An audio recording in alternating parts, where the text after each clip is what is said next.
Max Verstappen's future with Red Bull is once again in the spotlight as the 2025 season heats up. Red Bull advisor Helmut Marko has revealed a very concerning clause in Verstappen's contract, adding fuel to the rumors that Max could leave if the team doesn't provide him with a race-winning car. Verstappen is contracted until 2028, but with the 2026 regulations approaching, could Red Bull be facing a major shakeup? And if so, what's next for Verstappen and the team? The start of 2025 has been similar to how 2024 ended for Max, with him facing a noticeable drop in performance that's kept him from regularly competing for race wins. Over the past year, there has been a lot of talk about Verstappen leaving Red Bull. At one point, it was reported that his contract had an exit clause linked to the departure of team advisor Helmut Marko, but Marko later said that this clause was removed. Even though Verstappen won his fourth Drivers' Championship title last year, Red Bull has not been as competitive this season, with McLaren now leading the way. Red Bull started the 2024 season on a high note, after breaking almost every F1 record in 2023. They won 21 out of 22 races, and Max finished first in the Drivers' Championship, with the team also securing the Constructors' title. There were no signs of trouble at the start of the season, as Verstappen won 4 out of the first 5 races, with his only loss in Australia due to a major brake failure while he was in the lead. His teammate Perez also contributed to the team's success, turning 3 of Max's victories into 1-2 finishes and finishing third in China.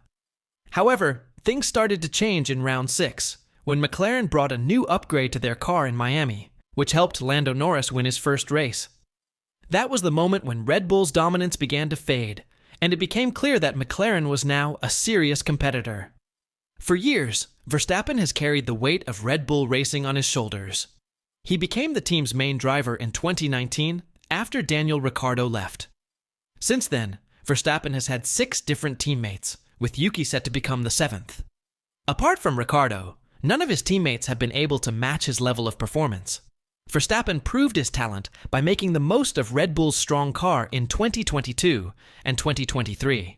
But the car's performance has dropped in the last 2 years.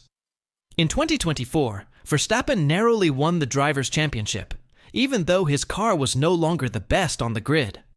By 2025, Verstappen's worst fears came true. His car was no longer at the front of the grid, and he found himself fighting alone while his teammates struggled near the back. It's clear that Verstappen has grown increasingly frustrated with the lack of performance from the team.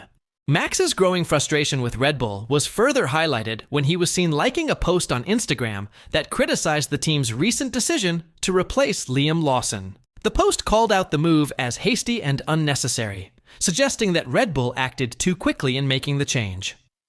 Verstappen's action of liking the post was seen by many as a subtle indication of his displeasure with the decision, as he has often been vocal about his respect for Lawson and his potential.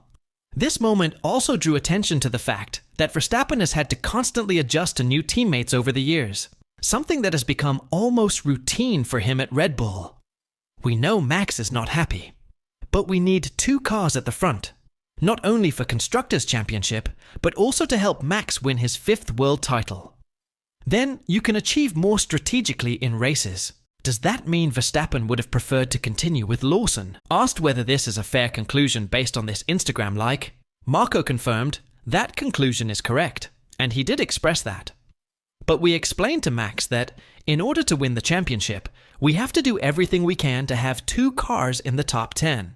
It seems that Red Bull still hasn't fully resolved the issues within their team, and this is becoming increasingly apparent in how they're handling their drivers. Marko continues to focus heavily on Max's pursuit of a 5th World Championship title, often at the expense of developing their 2nd driver. Even though Verstappen isn't leading the World Championship in 2025, it feels like Red Bull is still treating him as their top priority, and understandably so. Max has proven time and again that he is a true champion, and his talent is unmatched. It's hard to argue with the fact that he's been the driving force behind Red Bull's success for the past few years, and Marko's loyalty to Verstappen reflects that. Max earned his 4th world title in 2024, but it came at a high cost to the team's overall performance. While Verstappen was dominating, Perez's contribution was far less impressive. Perez only spent a mere 91 laps in the top 5 over the last 18 races of the season, out of a total of 1,113 racing laps. Worse still, Perez didn't secure a single top 5 finish during that period, which likely played a key role in Red Bull's failure to secure a third consecutive Constructors' Championship. This performance gap between Verstappen and Perez highlighted the team's struggles, yet Marco seemed to overlook the broader picture, continuing to favor Verstappen rather than considering what the team needed to improve overall. While it's easy to see why Marco continues to back Max in his pursuit of a 5th title, because Verstappen has been the undisputed leader of the team for years, it's also important to recognize that Red Bull needs to find a way to support both drivers and build a team that is capable of competing at the highest level across the board. Max has proven that he can lead the team to victory, but for Red Bull to continue their dominance, they need to strengthen their lineup and ensure that both drivers are consistently fighting for the team.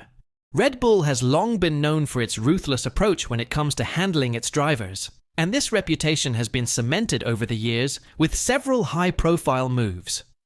The team has consistently shown a willingness to make tough decisions, whether that means promoting drivers from their sister team Racing Bulls, or letting them go entirely if they don't meet expectations. Over the past 2 decades, many drivers have found themselves shuffled around or shown the door as Red Bull continues to prioritize performance above all else. This approach, while often effective in pushing for success, has also made the team notorious for not hesitating to make drastic changes, even at the expense of driver loyalty or morale. Max's most recent teammate Lawson was the 4th driver to partner with him since Ricciardo left Red Bull at the end of 2018. Ricciardo, still the last driver to truly challenge Verstappen while in equal machinery, made his exit after several years of competitive racing with the team. The latest shift is just another example of Red Bull's unyielding approach to their driver lineup. Lawson had a promising start with the team, but the pressure to perform at Red Bull's high standards is immense, and unfortunately, it wasn't enough to keep him in the main squad. However, while many observers have labeled this decision as a demotion, Marco is keen to argue that the situation is not as simple as it may seem. He has repeatedly stated that referring to Lawson's move as a demotion is inaccurate, suggesting that it's more about finding the right fit for each driver and the team's needs moving forward. For Verstappen, the revolving door of teammates has been a constant throughout his time at Red Bull, and while it hasn't affected his performance, it has undoubtedly created an environment of constant change and uncertainty for the other drivers. Whether or not Marco's justification for Lawson's move holds weight, it's clear that Red Bull will continue to make decisions that prioritize results over driver loyalty, no matter how harsh they may seem to outsiders. The 2025 season is definitely shaping up to be an interesting one for Max and Red Bull. With rumors swirling around Verstappen's future and tensions building within the team, it'll be fascinating to see how things unfold. Do you think Max will stay with Red Bull through 2028, or is a change on the horizon? Let me know your thoughts in the comments below, and subscribe to this channel for all the latest F1 news.